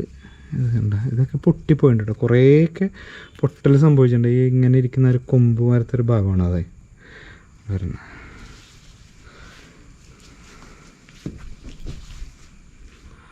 ഇവിടെ മഹാദേവൻ വിഗ്രഹരൂപത്തിലായതുകൊണ്ട് നമുക്ക് ഇവിടെ ഇവനെ ഓവ് മുറിച്ച് കളയുന്നതിന് ബുദ്ധിമുട്ടില്ല. അപ്പം ഇവിടെ പ്രധാനമായിട്ടും എന്താണ് അപ്പം വരുന്നത്? ധാര അങ്ങനെയൊന്നും ഉണ്ടാവില്ല? എല്ലാ ചടങ്ങുകളും ഉണ്ട്. ധാര നടത്താം. ധാര അപ്പം എങ്ങനെയാണ് ചെയ്യുന്നത്? പഞ്ചലോഹ വിഗ്രഹത്തിലായതുകൊണ്ട് ജലധാര ആയിട്ട് തന്നെ വിഗ്രഹത്തിൽ തന്നെ ധാര. അവിടെയാണ് മണൽ വിഗ്രഹം ആയതുകൊണ്ട് ധാര ചടങ്ങുകളൊന്നും നടക്കാത്തത്. പിന്നെ ഇവിടെ ഇത് ഈ കാണുന്നതാണ് ഈ ക്ഷേത്രത്തിലെ ഉത്സവ സമയത്ത് നവധാന്യങ്ങൾ മുളയിടുന്ന മുളയറാന്ന് പറയുന്നത്. ഇതല്ലേ കൂടാണ്ട് ഒരു പ്രാധാന്യം കൂടി ഉണ്ട്. നവരാത്രി കാലത്ത് ഇവിടെയാണ് സരസ്വതി പൂജ നടക്കുക. ഇതിന്റെ ഉള്ളിലല്ലേ? കുട്ടികൾ, പഠിക്കുന്ന കുട്ടികളും അല്ലാത്തവരും പുസ്തകങ്ങളും എല്ലാം ഇവിടെയാണ് പൂജയ്ക്ക് വെക്കുന്നത്. നമ്മളിപ്പോൾ ക്ഷേത്രത്തിന്റെ വടക്കേ ഭാഗത്തേക്ക് വന്നിട്ട് ആ മുകളിലെ ശില്പം കാണാം. ഇതും മഹാദേവന്റെ ശില്പം തന്നെയാണ്. കയ്യിൽ തൃശൂലം ഉടുക്കല്ലേ? ഉടുക്കണം മറ്റേ തൃശൂലം. പിന്നെ അപ്പുറത്ത് കാട്ടാള വേഷത്തിൽ തന്നെയാണ് കിരാതമൂർത്തി തന്നെ. കാട്ടാള സ്ത്രീയായിട്ട് ശ്രീ പാർവതി കയ്യിൽ എലിയെ പിടിച്ചേക്കണുണ്ടോ? ഇതെല്ലാം ദാരുശില്പങ്ങൾ തന്നെയാണ് അല്ലേ? ഇതെല്ലാം ഈ നൂറ്റാണ്ടുകൾ പഴക്കമുള്ള ശില്പങ്ങൾ തന്നെയല്ലേ എല്ലാം? ഇതെല്ലാം വല്ലാത്തൊരവസ്ഥയിലായിരുന്നു. ഒരു പ്രൊട്ടക്ഷൻ കൊടുക്കാൻ വേണ്ടിയാണ്. അപ്പൊ ഈ പെയിന്റ് ഒക്കെ അടിച്ചാണോ? അതെ. അതൊക്കെ ഏത് കാലത്ത് ചെയ്തത്? ഈ മുസ്ലിസിന്റെ 97 കാലഘട്ടത്തില് ചെയ്താണ്. പ്രതിഷ്ഠയോടനുബന്ധിച്ചിട്ട് തന്നെയാണ്. ഇവിടെ ഒരു രാജൻ എന്ന് പറഞ്ഞ ചേട്ടനാണ് അതിന്റെ മുകളിൽ കരുതെല്ലാം ചെയ്തത്. പെയിന്റ് ചെയ്തതല്ലേ? 97 ചെയ്ത പെയിന്റ് ആണല്ലേ? പിന്നെ ഇവിടെയൊക്കെ ചുമർ ചിത്രങ്ങൾ വരച്ചു വെച്ചിട്ടുണ്ടല്ലേ? ഇതില് ഇതാണ് ശരിക്കും കരോട്ടമ്മയുടെ 3 ഭാവങ്ങൾ. ഇത് കരോട്ടമ്മ എന്ന് എഴുതി വെച്ചിട്ടുണ്ടല്ലേ? അത് നമ്മൾ ഈ അടുത്ത കാലത്ത് വരച്ചതാണ് കേട്ടോ. വേറെ ഒന്നുമില്ല, ജനത്തിനൊന്ന് എന്താന്ന് ഭാവം മനസ്സിലാക്കാൻ. പിന്നെ വടക്കേടത്ത് ക്ഷേത്രത്തിലെ പ്രതിഷ്ഠയാണ്. ഇതാണ്, ഇങ്ങനെയാണ് പ്രതിഷ്ഠ അല്ലേ? ഇതാണ് ഇവിടുത്തെ പ്രതിഷ്ഠ വരുന്നത് അല്ലേ? മഹാദേവൻ, പാർവതി ദേവി, സുബ്രഹ്മണ്യ സ്വാമി. അതായത് നമ്മുടെ ക്ഷേത്രത്തിലെ ഐതിഹ്യം ആയിട്ട് ബന്ധപ്പെട്ടുള്ള ഒരു ചിത്രമാണ് ഈ വരച്ചു വെച്ചിരിക്കുന്നത്. ഇത് നമ്മുടെ ഈ വടക്കേടത്ത് ക്ഷേത്രത്തിൽ, ഈ ക്ഷേത്രത്തിലെ. അതെ. ഇതിന്റെ പ്രതിഷ്ഠ ഇവിടെ ഉണ്ടാവാനുള്ള ഒരു കാരണമാണ് ഐതിഹ്യമായിട്ട് വരച്ചു വെച്ചിരിക്കുന്നത്. 140 വർഷം പഴക്കമുള്ള താളിയോല ഗ്രന്ഥത്തിൽ നിന്നാണ് ഞങ്ങൾക്കിത് കിട്ടുന്നത്. അത് ഈ ക്ഷേത്രം എങ്ങനെ ഉണ്ടായി, വടക്കേടത്ത് ക്ഷേത്രം എങ്ങനെ രൂപം കൊണ്ടു എന്നുള്ളൊരു ഐതിഹ്യമാണ് അത്. അതായത് ഇവിടുത്തെ അധികാരി, ഈ ക്ഷേത്രങ്ങളുടെയൊക്കെ അധികാരിയായിരുന്ന ഒരാളുടെ അദ്ദേഹം ക്ഷേത്രത്തിൽ ദർശനം നടത്തുന്ന സമയത്ത് ഈ അന്ന് കരോട്ട് ക്ഷേത്രത്തിൻ്റെ പരിസരത്ത് വെച്ചിട്ട് ഈ കാണുന്ന ചിത്രത്തിലെ ബ്രാഹ്മണ വേഷത്തിലുള്ള 3 പേര്, അച്ഛൻ, അമ്മ, മകൻ, എന്താ പറയുക, അത്ര തേജസ്സോടുകൂടി 3 പേര് അദ്ദേഹത്തിൻ്റെ മുമ്പിൽ വരും. അപ്പോൾ അദ്ദേഹത്തിന് തോന്നി ഇവരാരോ ഒരു അത്ര പ്രാധാന്യമുള്ള ആൾക്കാരാണെന്നോ ആ തേജസ് കണ്ടു കഴിഞ്ഞിട്ട്. അപ്പോൾ ഇവർക്ക് വേണ്ട എന്തെങ്കിലും ഭക്ഷണവും വെള്ളവും എടുക്കാൻ പോയ സമയത്ത് പിന്നെ ഇവരെ കണ്ടിട്ടില്ല എന്നാണ് പറയുന്നത്. അപ്പോൾ ഇവരെ കാണുന്ന സമയത്ത് ഈ കൂടെ ഉണ്ടായിരുന്ന ഇവിടെ വടക്കേ പുഷ്പകത്തെ ബ്രാഹ്മണിയമ്മ, ഈ അധികാരിയുടെ കൂടെ ആ സമയത്ത് വടക്കേ പുഷ്പകത്തെ ബ്രാഹ്മണിയമ്മ, ഇവിടുത്തെ വടക്കേ പുഷ്പം തൊട്ട് താഴെ കിഴക്കുവശത്തുള്ളത് വീട് ഇല്ല. അപ്പോൾ അവർക്ക് ഈ തേജസ് എല്ലാം കൂടി കണ്ടു കഴിഞ്ഞപ്പോൾ അവരവരുടെ വായിൽ തോന്നിയ പോലെ സ്തുതിച്ച് പാടി എന്നാണ് പറയുന്നത്. ഈ ഭഗവാനെയും ഭഗവതിയൊക്കെ സ്തുതിച്ചിട്ട് അവർ പാടി എന്നാണ് പറയുന്നത്. അവർക്ക് അപ്പോൾ വായിൽ വന്ന വാക്കുകൾ ഉപയോഗിച്ചിട്ട്. അതാണ് ബ്രാഹ്മണിപ്പാട്ട് എന്ന് പറയുന്ന രൂപത്തിൽ ഇവിടെ ഉണ്ടായത്. ഇവിടെ ഉള്ളത് എല്ലാ ദിവസവും ഉഷപൂജയ്ക്ക് മുൻപായിട്ട് ഇവിടെ ബ്രാഹ്മണിപ്പാട്ടുണ്ട്. ഇവിടെ അത് ആ സോപാനത്തിന്റെ അവിടെ നിന്ന് ബ്രാഹ്മണിപ്പാട്ട് പാടും എല്ലാ ദിവസവും. അതിന് അവകാശം വടക്കേ പുഷ്പകത്ത് ബ്രാഹ്മണിയമ്മയ്ക്കാണ്. അത് ആ ഒരു ബ്രാഹ്മണിയമ്മ കാണുന്നതാണ് ഈ ചിത്രം വരച്ചു വെച്ചിരിക്കുന്നത് അല്ലേ? അപ്പൊ പറയുന്നത് മഹാദേവനും പാർവതിദേവിയും സുബ്രഹ്മണ്യ സ്വാമിയാണ് എന്നാണ്. അതെ, ആ ഒരു ഇതിലാണ് ചെയ്തിരിക്കുന്നത് അല്ലേ? ശരി. അത് അവർക്ക് അവകാശം കിട്ടിയത് പറയുന്നത് തന്നടിയാത്തിയാക്കിയിരിക്കുന്നു എന്ന് പറഞ്ഞിട്ടൊരു അരുളപ്പാടുണ്ടായി അത്ര ഇവരപ്രത്യക്ഷമായ സമയത്ത്. അതായത് കൂടുതൽ വിശദാംശങ്ങൾ ചോദിച്ച് മനസ്സിലാക്കുന്നതിന് മുമ്പ് 3 ആളെയും കാണാണ്ടായി അപ്രത്യക്ഷമായി. അതെ, അപ്പോൾ ഒരു അരുളപ്പാടുണ്ടായി തന്നെ അടിയാത്തിയാക്കിയിരിക്കുന്നു. അതിൻ്റെ അർത്ഥം എന്ന് പറഞ്ഞാൽ നീ എൻ്റെ തൊഴി എന്നാണ്. അങ്ങനെയാണ് ബ്രാഹ്മണിയമ്മയ്ക്ക് അവിടെ അവകാശം കിട്ടിയെന്ന് പറയുന്നല്ലേ. ഇതെല്ലാം ഐതിഹ്യമായിട്ട് തന്നെ അതിൽ പറയുന്നതാണ് കേട്ടോ. ഓക്കെ. ഇവിടെ ഇത് പ്രധാന ഇതല്ലേ ഓവ് വരുന്നത്. അപ്പം ഇതെന്ത് ഇതോ? ഇതും ഓവാണെങ്കിലും ഈ ഇങ്ങോട്ട് കയറുന്ന പാസേജിലെ ക്ലീനിങ് പർപ്പസിന് വേണ്ടിയിട്ടുള്ള ഓവാണ്. അതാണ് അല്ലേ? ഇത് ഭഗവാന്റെ പ്രതിഷ്ഠയിരിക്കുന്ന ഗർഭഗൃഹത്തിന്റെ തൊട്ട് മുൻപുള്ള പാസേജാണ് അത്. നമ്മൾ കയറുന്ന അത് അതിനെ ക്ലീനിങ് പർപ്പസ് ക്ലീനിങ് കഴിയുമ്പോഴുള്ള ഇത് പോവാ ചാല് അതിനുള്ളതാണ് അല്ലേ? ഈ നമ്മളുടെ ഇവിടെ അങ്ങനെ പറഞ്ഞു കേട്ടിട്ടില്ലെങ്കിൽ പോലും പല ജ്യോത്സ്യന്മാരും പറഞ്ഞിട്ട് ഇവിടെ കൊണ്ട് സന്താന ഭാഗ്യത്തിന് ആൾക്കാർ തൊട്ടിൽ കെട്ടുന്നുണ്ടല്ലേ? പിന്നെ അതിനേക്കാളും പ്രാധാന്യമുള്ളതാണ് നമസ്കാര മണ്ഡപം. ഇതിനൊരു പ്രത്യേകത കൂടിയുണ്ട്. സാധാരണ നമസ്കാര മണ്ഡപങ്ങളെല്ലാം ഏകദേശം നമ്മളുടെ ഈ സോപാനത്തിന്റെ ഉയരത്തിലായിരിക്കും ഉണ്ടാവുക. ഇത് വളരെ താഴെയാണ്. അതിനൊരു കാരണം എന്താണെന്ന് വെച്ച് കഴിഞ്ഞാൽ ഇവിടെ ഒരു പ്രധാന വഴിപാടുണ്ട്. അതും മൺമറഞ്ഞു പോയതാണ്. ഈ 640 വർഷം പഴക്കമുള്ള താളിയോലയിൽ നിന്നാണ് ഞങ്ങൾക്ക് കിട്ടിയത്. അത് 12 പറ മലർ നിവേദ്യം എന്ന് പറഞ്ഞിട്ടൊരു ചടങ്ങുണ്ട് ഇവിടെ. അതെന്താണെന്ന് വെച്ച് കഴിഞ്ഞാൽ നമ്മുടെ മലര്, സാധാരണ മലര്, ഒരു പറ എന്ന് പറയുമ്പോൾ ഏകദേശം 1 കിലോ ആണ്. അപ്പം അങ്ങനെ 12 പറ മലർ നിവേദ്യം, മലരും അതുകൂടാതെ 12 നാളികേരം, 12 കദളിപ്പഴം, 12 ബെല്ലം ശർക്കര, ഇത്രയും ഇവിടെ ഇല നിരത്തി അതിൽ ചൊരിഞ്ഞ് അതിൽ നിന്ന് നമസ്കാരമുണ്ടാകും. ഇതിൽ നിന്ന് 3 ഉരുളികളിലേക്കായി അകത്തേക്ക് കൊണ്ടുപോകും. അവിടെയും നിവേദിക്കും. ഭഗവതിയുടെ മുമ്പിലാണ് എങ്കിൽ പോലും അകത്ത് കൊണ്ടുപോയി അതിൻ്റെ ഒരു ഭാഗം കൊണ്ടുപോയി റെപ്രസെൻറ്റേഷൻ ആയിട്ട് കൊണ്ടുപോയി അതും നിവേദിക്കും.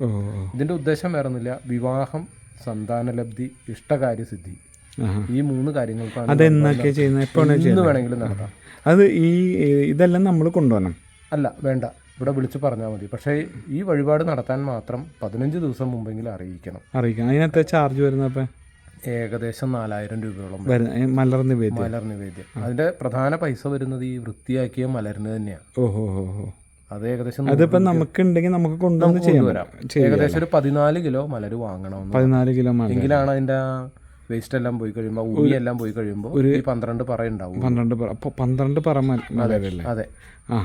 അപ്പൊ അത് ഇവിടെ നന്നാക്കി കിട്ടാനുള്ളൊരു ബുദ്ധിമുട്ട്. ആ ടൈമാണ്. 15 ദിവസം മുമ്പെങ്കിലും പറഞ്ഞാലാണ് അത് നന്നാക്കി കിട്ടും.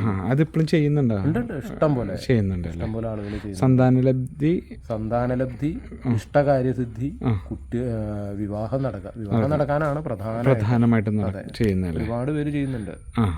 പക്ഷെ അതിന്റെ ചടങ്ങ് മുഴുവനാവുക എങ്ങനെയാന്ന് വെച്ച് കഴിഞ്ഞാൽ, നമ്മളുടെ കാര്യം നടന്നു കഴിയുമ്പോൾ ഇവിടെ വന്ന് താലിയും പുടവയും സമർപ്പിക്കുക എന്നൊരു ചടങ്ങുണ്ട്. അത് നമ്മളിപ്പോൾ വിവാഹം നടന്നു എന്ന് വിചാരിക്കാം. വിവാഹം നടന്നിട്ട് 4 ദിവസം കഴിയുമ്പോഴാണ് നമുക്ക് ക്ഷേത്രപ്രവേശനം വിധിച്ചിട്ടുള്ളൂ. അപ്പോൾ ആ സമയത്ത് ഇവിടെ വന്ന് താലിയും പുടവയും, അത് താലി എന്ന് പറയുന്നത് ഇവിടെ സ്വർണത്തിന്റെ താലിയുണ്ട്, അതിനൊരു ചെറിയ തുകയെ വരുള്ളൂ. നമ്മൾ ഇവിടെ നിന്ന് വാങ്ങിച്ച് ഇവിടെ സമർപ്പിച്ചാൽ. പിന്നെ ഈ പുടവ എന്ന് പറയുന്നത് ഇണപ്പുടവ, നമ്മുടെ തോർത്തിന്റെ വലിപ്പത്തിൽ 4 കസവ് മുണ്ടുകൾ ചേർന്നതാണത്. അത് നമ്മൾ കൊണ്ടുവരണോ? വേണ്ട, അത് ഇവിടെ ഉണ്ട്.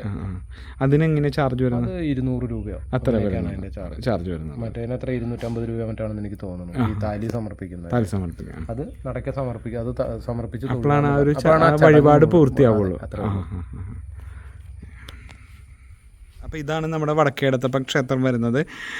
മഹാദേവനാണ്, വിഗ്രഹരൂപത്തിലാണ് പ്രതിഷ്ഠ. അതുകൊണ്ട് തന്നെ നമുക്കിവിടെ ഇങ്ങനെ ക്ഷേത്രം പൂർണ്ണമായിട്ടും പ്രദക്ഷിണം വയ്ക്കാം. പിന്നെ എല്ലാവരും പറഞ്ഞവർ പ്രധാന വഴിപാടുകളിലൊന്നും മലർ നിവേദ്യമാണ്.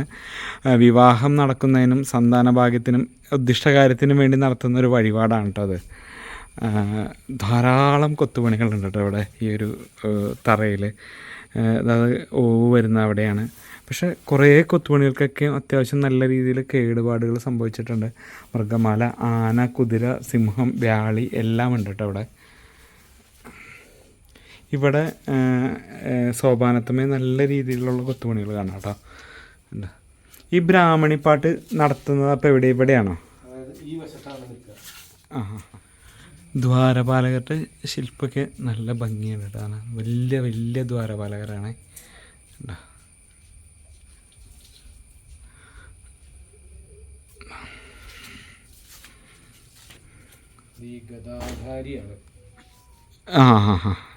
ഗദേമയാണ് ചവിട്ടി നിൽക്കുന്നത് അല്ലേ?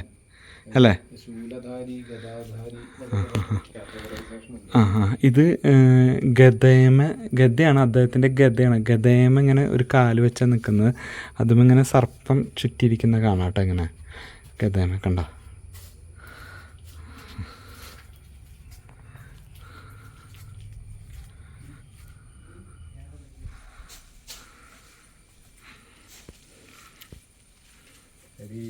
പ്രതിഷ്ഠയുടെ ഭാവം കാണട്ടെ. ഇവിടെ ഈ നിരത്തി വെച്ചിരിക്കുന്ന ഈ ഒരു കല്ലുകളുമൊക്കെ എന്തോ നിർമ്മിതിയുടെ ഭാഗങ്ങളാണ് ഇതൊക്കെ കാണുന്നത്. കണ്ടോ, ഒരു പൊഴിയൊക്കെ കുത്തി വെച്ചേക്കണ കാണാം.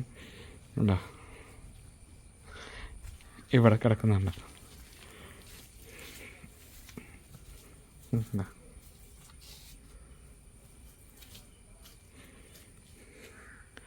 കൊത്തുപണികൾ ഒരു രക്ഷയില്ലാത്ത കൊത്തുപണികളാട്ടോ ഇവിടുത്തെ.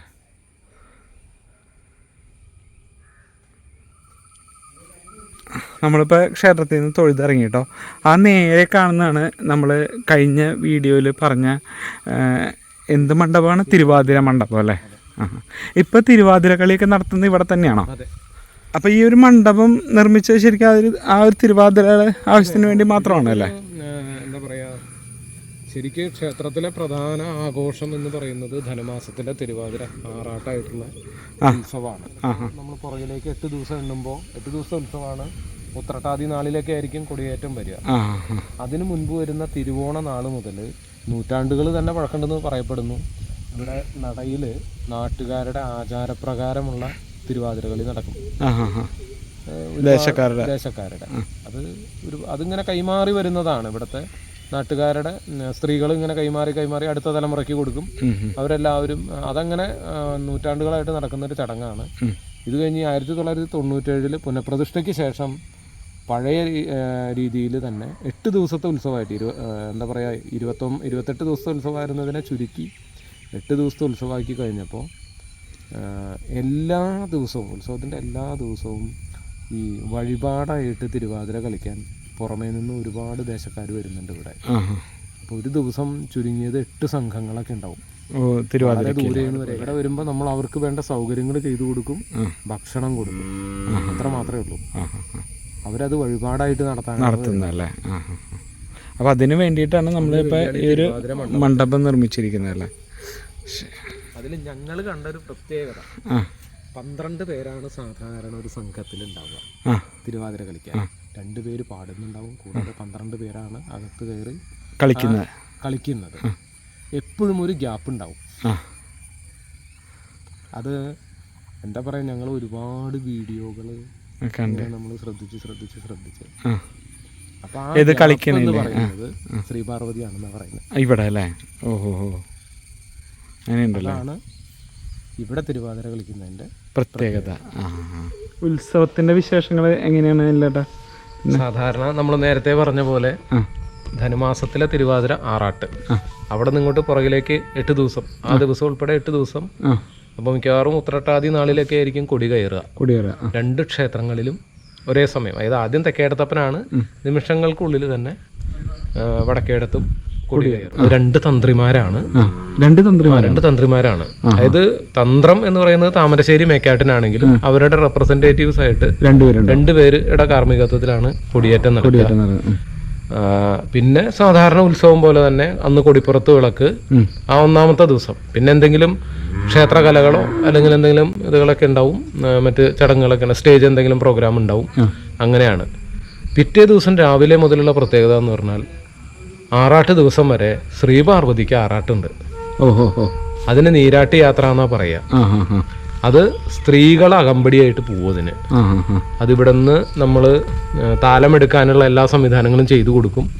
ആ താലത്തോടു കൂടിയാണ് ആറാട്ട് കഴിഞ്ഞ് നീരാട്ട് കഴിഞ്ഞ് ശ്രീപാർവതിയെ ഇങ്ങോട്ട് എഴുന്നള്ളിച്ച് കൊണ്ടുവരിക. അത് സ്ത്രീകൾക്ക് മാത്രം അവകാശപ്പെട്ട ഒരു ചടങ്ങാണ്. മറ്റ് ആറാട്ടുകളുടെ ചടങ്ങ് പോലെ തന്നെ, അതായത് മഞ്ഞളും ഇതെല്ലാം നീരാടി അവിടെ നിന്ന് ശ്രീപാർവതിയെ അനപ്പുറത്ത് എഴുന്നള്ളിച്ച് കൊണ്ടുവരും. ഒപ്പം എത്ര ദിവസം? 8 ദിവസം. ഈ 7 ദിവസം 2ാം ദിവസം തുടങ്ങി ആറാട്ട്, പ്രധാന ആറാട്ട് ദിവസം വരെ 7 ദിവസം ഈ ചടങ്ങ്. അന്ന് മുതൽ ശ്രീപാർവതിയെ കൊണ്ടുവന്ന് ഇവിടെ കൊണ്ടുവന്ന് തിരിച്ച് ആ കോലത്തിൽ നിന്ന് തിടമ്പ് ഇറക്കുന്ന സമയത്ത്, തിടമ്പല്ല ശരിക്കും വാൽക്കണ്ണാടിയാണ് ഭഗവതിയുടെ റെപ്രസെൻറ്റേഷനായിട്ട്. അപ്പോൾ വടക്കേ പുഷ്പകത്തെ ബ്രാഹ്മണിയമ്മ നീരാഞ്ജനം ഒഴിഞ്ഞാണ് സ്വീകരിക്കുക. ആ ചടങ്ങൊക്കെ ഇവിടെ വെച്ചാണ്? ഇവിടെ വെച്ചിട്ട്, പുറത്ത് വെച്ചിട്ട്, ഈ നടയിൽ വെച്ചിട്ട് തന്നെയാണ്. അപ്പോൾ ഈ പ്രധാന ഉത്സവത്തിൻ്റെ പ്രധാന ദിവസം എന്ന് പറയുന്നത് കാർത്തികയാണ്. ധനുമാസത്തിലെ കാർത്തിക, വൃശ്ചിക മാസത്തിലെ തൃക്കാർത്തികയല്ല, ധനുമാസത്തിലെ. അന്നാണ് നമ്മൾ മറ്റു ക്ഷേത്രങ്ങളിലെ ഉത്സവത്തിന് വലിയ വിളക്ക് എന്ന് പറയുന്ന പോലെയുള്ള ഒരു ചടങ്ങ് നടക്കുക ഇവിടെ. അതായത് ഈ ഇരട്ട ഉത്സവം ആയതുകൊണ്ട് 10 ആനകളാണ്. അതിൽ ഒന്നിൽ ഇവിടുത്തെ ദേവീദേവന്മാരെയും ഒന്നിൽ തെക്കേടത്തപ്പനെ എഴുന്നള്ളിക്കും. പിന്നെ അകമ്പടിയായിട്ട് മറ്റു ആനകൾ. ആളിയോലയിൽ പറയുന്നതനുസരിച്ച് ഇന്ന് ചെങ്ങന്നൂർ ക്ഷേത്രത്തിൽ മാത്രം നിലനിൽക്കുന്ന തൃപ്പൂത്താവുക എന്നുള്ളൊരു ചടങ്ങുണ്ട്. അത് അതിലും ഗംഭീരമായിട്ട് ഇവിടെ നടന്നിരുന്നു. അതായത് ഭഗവതി തൃപ്പൂത്താവുമ്പോൾ അതിൻ്റെ ഒരു അടയാളം കാണിക്കുമെന്നും, അതായത് വസ്ത്രത്തിൽ കറ കാണുമെന്നുള്ളതും, ആ സമയത്ത് ബ്രാഹ്മണിയമ്മ, അതായത് വടക്കേ പുഷ്പകത്തെ ബ്രാഹ്മണിയമ്മ ഇവിടെ വന്ന് പുറത്ത് ഗോപുരത്തിൻ്റെ അവിടെ നിന്ന് ഭഗവതി തൃപ്പൂത്തായി എന്ന് അറിയിക്കുകയും ഉടനെ താമരശ്ശേരി മേക്ക തന്ത്രിയുടെ മനക്കിൽ നിന്ന് അന്തർജനങ്ങൾ വന്ന് ഭഗവതിയെ കൊണ്ടുപോയി ഈ 7 ദിവസം മനയിൽ വെച്ച് പൂജിച്ച് തിരിച്ചിങ്ങോട്ട് എഴുന്നള്ളിക്കുമെന്നുള്ളതും ഒക്കെ ആ താളിയോലയിൽ പറഞ്ഞിട്ടുണ്ട്. പക്ഷെ എന്നോ അതിനെപ്പറ്റി ധാരണയില്ലായ്മ കൊണ്ടും അറിവില്ലായ്മ കൊണ്ടും അതെല്ലാം നിന്നുപോയി. ഏതോ ഒരു കാലഘട്ടത്തില് ഭയങ്കര ചടങ്ങുകൾ, ഗംഭീര ചടങ്ങുകളായിരുന്നു. ഈ പറഞ്ഞ തൃപ്പൂത്താവുക ആ ഒരു ചടങ്ങ് എല്ലാ മാസവും ഗംഭീരമായിട്ട് നടന്നിരുന്നു. ഇതിനോടനുബന്ധിച്ച് തന്നെ മറ്റൊരു കാര്യം കൂടി ഇവിടെയുണ്ട്. ഈ ഇവിടെ പടിപ്പുരകളില്ല ഒരു വീടിനും.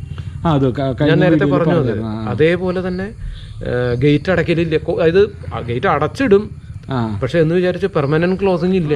ഇങ്ങനെയുള്ള സമയത്ത് ദേവി വിശ്രമത്തിനായിട്ട്, അശുദ്ധി അല്ലാതെ ദേവി വിശ്രമത്തിനായിട്ട് ഞങ്ങളുടെയൊക്കെ വീടുകളിലേക്ക് വരാന്നാണ് ചിന്തയാണ്. അപ്പൊ മനുഷ്യനും ദൈവവും തമ്മിൽ എന്താണ് അകലം? തത്വമസി. അതെ, കറക്റ്റ്. അതന്നെ അല്ലേട്ടാ. അപ്പോൾ നമ്മൾ കഴിഞ്ഞ വീഡിയോയിൽ തെക്കേടത്ത് ക്ഷേത്രത്തിൻ്റെ വിശേഷങ്ങളും പറഞ്ഞ ഈ വീഡിയോയിൽ വടക്കേടത്തപ്പൻ്റെ അത്യാവശ്യം എല്ലാ കാര്യങ്ങളും ഉൾപ്പെടുത്തിയിട്ടുണ്ടെന്നാണ് വിശ്വാസം. നമുക്ക് കൺക്ലൂഡ് ചെയ്യാൻ നേരമായി. അതെ. അപ്പോൾ നമുക്ക് ഈ ക്ഷേത്രത്തിനെ പറ്റി പറയുമ്പോൾ നമ്മൾ പ്രധാനമായിട്ടും പറയുന്നത് പഞ്ചൈശ്വര്യങ്ങളുടെയും പഞ്ചാശ്ചര്യങ്ങളുടെയും കൂടെ ഒരു ക്ഷേത്രമാണിത്. പഞ്ചൈശ്വര്യങ്ങൾ എന്ന് പറയുന്നത്, ഒന്ന് ഒരു പീഠത്തിലുള്ള 3 പ്രതിഷ്ഠകൾ, പിന്നെ കുളത്തിൽ കുളം, കിണറിൽ കിണർ, പൂവിൽ പൂവ്, ഇലയിൽ മഞ്ഞൾ. ഈ 5 കാര്യങ്ങൾ പറഞ്ഞു കഴിഞ്ഞാൽ ഒരു പീഠത്തിലെ 3 പ്രതിഷ്ഠയെ പറ്റി നമ്മൾ നേരത്തെ വിശദീകരിച്ച് മഹാദേവനും ശ്രീപാർവതിയും സുബ്രഹ്മണ്യ സ്വാമി. ആ ക്ഷേത്രത്തിൻ്റെ ആ സുന്ദരയക്ഷി എന്ന് പറയുന്ന പ്രതിഷ്ഠയുടെ തൊട്ട് താഴെ ഇലയിൽ മഞ്ഞൾ എന്ന് പറഞ്ഞൊരു പ്രതിഭാസം ഉണ്ടായിരുന്നു. നമ്മുടെ സാധാരണ മഞ്ഞൾ പോലെ, മഞ്ഞൾ തന്നെ, അതിൻ്റെ ഇലയിലും മഞ്ഞളുണ്ടായിരുന്നു. ആ ഇല നമ്മൾ കയ്യിൽ പുരട്ടിയാൽ മഞ്ഞളാവും. അങ്ങനെ ഉണ്ടായിരുന്നു. അത് വിവരമില്ലായ്മ കൊണ്ടും ബോധമില്ലായ്മ കൊണ്ടും നശിച്ചുപോയി. ഞങ്ങളുടെയൊക്കെ കൊച്ചു പ്രായത്തിൽ ഈ സാധനം അവിടെ ഉണ്ടായിരുന്നു അല്ലേ. പിന്നെയുള്ളത് പൂവിൽ പൂവ്. അതായത് മുല്ലപ്പൂവ് തന്നെ 2 സ്റ്റെപ്പാണ്. ഒരു പൂവിൻ്റെ 5 ഇതളിൻ്റെ ഉള്ളിൽ നിന്ന് അടുത്ത 5 ഇതളിന് നമുക്ക് വേറെ ഇടും. അതൊരു സംഭവമായിരുന്നു. അപ്പോൾ പിന്നെയുള്ളത് കുളത്തിൽ കുളം എന്ന് പറയുന്നത് ഇവിടുത്തെ നമ്മുടെ ക്ഷേത്രത്തിലെ തീർത്ഥക്കുളത്തിൻ്റെ അകത്ത് വേറൊരു കുളം ഉണ്ടായിരുന്നു. അത് ഈ പഞ്ചാശ്ചര്യങ്ങളുമായിട്ട് ബന്ധപ്പെട്ട് വരുന്നൊരു കാര്യം കൂടിയാണ്. പിന്നെയുള്ളത് കിണറിൽ കിണർ. ഇവിടുത്തെ ഈ ക്ഷേത്രത്തിൽ അതായത് ഏതിലാണെന്നറിയില്ല, ഒരു കിണറിൻ്റെ ഉള്ളിൽ മറ്റൊരു കിണർ കൂടി ഉണ്ടായിരുന്നു. അപ്പം അങ്ങനെ 5 ഐശ്വര്യങ്ങൾ ഇവിടെ ഉണ്ടായിരുന്നു എന്ന് പറയുന്നത്. പഞ്ചൈശ്വര്യങ്ങൾ. പിന്നെ പഞ്ചാശ്ചര്യങ്ങളാണ്. പഞ്ചാശ്ചര്യങ്ങൾ എന്ന് പറയുമ്പോൾ പ്രധാനമായിട്ടും ഇതിൻ്റെ അകത്ത് ഒരു നമ്മളുടെ സപ്തമാതൃക്കളുടെയും തെക്കേടത്തപ്പൻ്റെ തെക്കേ നടയുടെയും ഇടയിലായിട്ട് ഒരു കല്ലുണ്ടെന്നും അത് കടലിൽ നിന്ന് വരുന്നൊരു തുരങ്കം അടച്ച കല്ലാണെന്നും, ഭൂതങ്ങൾ ഉണ്ടാക്കിയ തുരങ്കം അടച്ച കല്ലാണെന്നും, ആ കല്ലിൽ നമ്മുടെ ചെവി വച്ചാൽ കടലിരമ്പുന്ന ശബ്ദം കേൾക്കാമെന്നൊക്കെ ഒരു ഐതിഹ്യമായിട്ട് അത് നമ്മുടെ താളിയോലയിലും പറയുന്നുണ്ട്. പക്ഷേ ഈ കല്ലൊന്നും ആർക്കും ഇന്ന് വരെ കണ്ടെത്താൻ പറ്റിയിട്ടില്ല. അതൊരു ആശ്ചര്യമാണ്. പിന്നെ രാത്രിയിൽ സഞ്ചരിക്കുന്ന 2 കരിങ്കൽ കാളകൾ, നന്ദീശ്വരന്മാര്, അവർ രാത്രി സഞ്ചരിക്കുന്ന പറയുന്നത്. പിന്നെ ഇതിൻ്റെ കിഴക്ക് വശത്ത് ഏകദേശം ഒരു 400-500 മീറ്റർ അപ്പുറത്ത് ഒരു 200 മീറ്റർ അപ്പുറം കല്ലാറുകുന്ന് എന്ന് പറയുന്ന വലിയ കുന്നാണ്. ആ കുന്നിൻ്റെ താഴ്വരയിൽ, അപ്പുറത്തെ താഴ്വരയിൽ കൽവഞ്ചി ഉണ്ടായിരുന്നു എന്നാണ് പറയുന്നത്. ആ കൽവഞ്ചിയിലാണ് അത്രേ നേരത്തെ നമ്മൾ പറഞ്ഞ ബ്രാഹ്മണ രൂപത്തിലുള്ള ഭഗവാനും ഭഗവതിയും സുബ്രഹ്മണ്യം വന്നത്. അതൊരു ഇത്. അങ്ങനെ ഇത്രയും കാര്യങ്ങളെല്ലാം ചേർന്നൊരു മഹാക്ഷേത്രമായിരുന്നു ഇത്. പഞ്ചൈശ്വര്യങ്ങളും പഞ്ചാശ്ചര്യങ്ങളും ചേർന്ന് മഹാക്ഷേത്രത്തിലാണ് നമ്മൾ നിൽക്കുന്നത്. അപ്പോൾ ഏതായാലും ഇങ്ങനെ തെക്കേടത്തപ്പൻ്റെ മണ്ണിൽ വന്ന് ഇങ്ങനൊരു സംഭവം ചെയ്ത് നാലാളെ അറിയിക്കാൻ ദീപുവിന് തോന്നിയ മനസ്സിന് ഞങ്ങൾ പ്രത്യേകം നന്ദി പറഞ്ഞു. അതെ, കൂടാതെ തന്നെ ഇതേമാതിരി വീഡിയോ ഇത്ര ഡീറ്റെയിൽഡ് ആയിട്ട് പറഞ്ഞു തന്നതിലും വീഡിയോ എടുക്കാനുള്ള എല്ലാവിധ സൗകര്യങ്ങളും ചെയ്തതിന് അനിലിനോട് നന്ദി പറയുന്നു. അതെൻ്റെ ഒരു കടമയാണോടുള്ള ഒരു കടമയാണ് എനിക്ക്.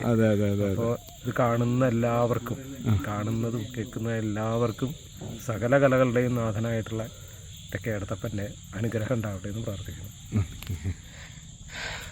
നമ്മൾ കഴിഞ്ഞ വീഡിയോയിൽ ഐരാണിക്കുളം തെക്കേടത്തപ്പൻ്റെ, അതായത് നമ്മുടെ ബാക്കിൽ കാണുന്ന ഈ ക്ഷേത്രത്തിൻ്റെ വിശേഷങ്ങളും കാഴ്ചകളാണ് പങ്കുവച്ചത്.